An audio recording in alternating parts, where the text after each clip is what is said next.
ग्रीष्म ऋतु का समय, गर्मी का समय। मन में भाव आया, कृष्णदास जी पौड़े हुए थे लेटे लेटे, गले में थोड़ी गर्मी लगी तो जलपान किया। उसके बाद विचार किया कोई ऐसा फल खाया जाए जिससे थोड़ी गर्मी शांत हो। तो मन में विचार आया, बोले जरूर ठाकुर जी को गर्मी लग रही है, इसीलिए मुझे गर्मी लग रही है। निकल गए महाराज बाजार में लेने के लिए खरबूज।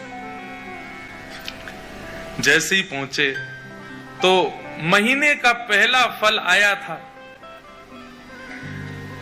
लेने के लिए जैसे ही पहुंचे, दुकानदार से जाके बोला भैया कितने का लगाया, भाव मोल करो। दुकानदार ने जो भी भाव था उसका 1 रुपया 2 रुपया बताया। बोले इतने का है, लो।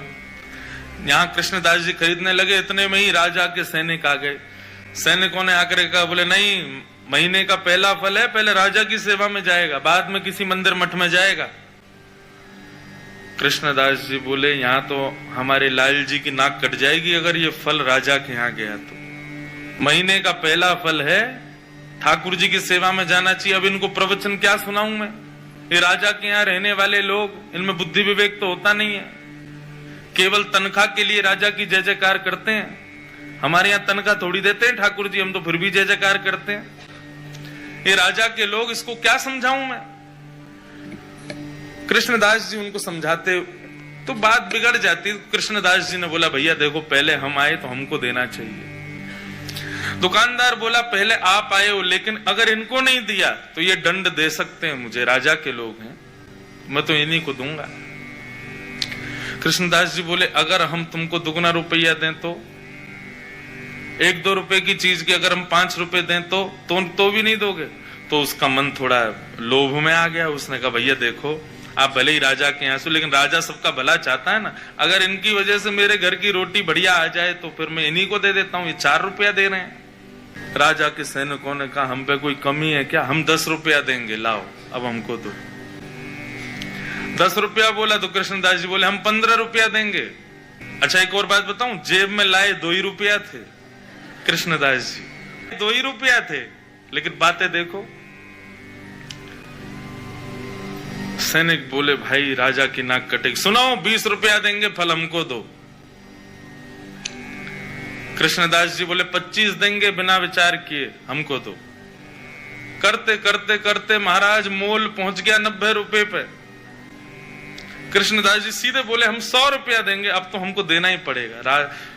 फल वाला सोच रहा है ये जल्दी ले में, और मैं यहां से जाऊं, मेरी तो छुट्टी, अब तो 1-8 साल अगर दुकान नहीं भी लगाऊंगा तो चलेगा, 100 रुपया मिल रहे हैं, उस समय बहुत होते थे। जब 100 रुपए पर अंक पहुंच गया कृष्णदास जी का,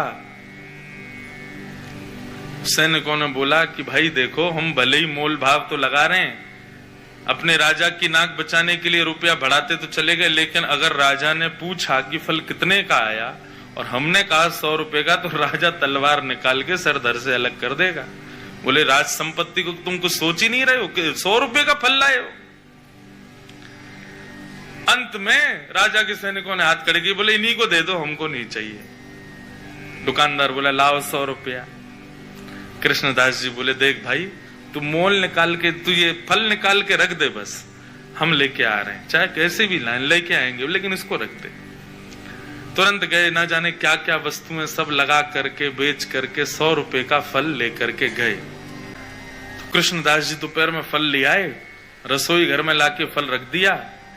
रसोईया जी को बता दिया जाके, बोले हमने जो है वहां रसोई घर में फल रखा है, अभी उत्थापन में ठाकुर जी को खरबूज का ही भोग लगाना।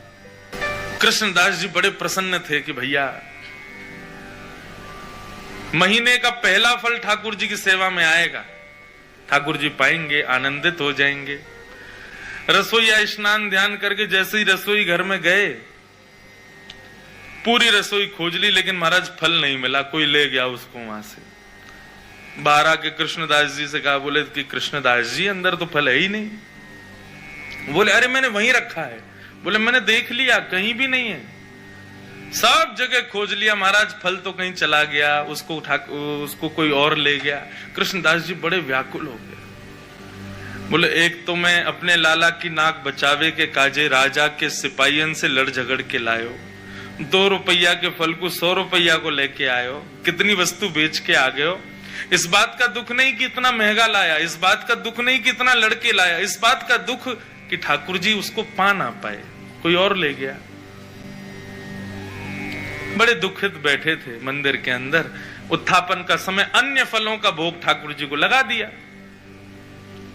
लेकिन कृष्णदास जी का मन बड़ा विचलित। पुजारी जी आए, बोले कोई बात नहीं, अब हमने अन्य फलों का भोग लगा दिया है, अब फिर कभी कृष्णदास जी, अब कृष्णदास जी किस किस को बताएं। रोते रहे, सब समझाते रहे कृष्णदास जी को। उत्थापन का भोग जब अनोसर हुआ और पुजारी जी ने बाहर आकर के जैसे ही कपाट खोलने की घोषणा की, सब दर्शनार्थी खड़े हो गए। कृष्णदास जी के भी नेत्र लाल पड़े थे। जैसे ही कपाट खुले तो क्या पाया, ठाकुर जी के उर्द बाहु के ऊपर वही फल रखा जाता जो कृष्णदास जी लेकर के आए थे। रसोईया लाता उससे पहले ठाकुर जी रसोई घर में जाके ले आए उस फल को और अपनी भुजा में ला करके धारण कर लिया। जैसे ये दृश्य कृष्णदास जी ने देखा, मूर्छित हो गए।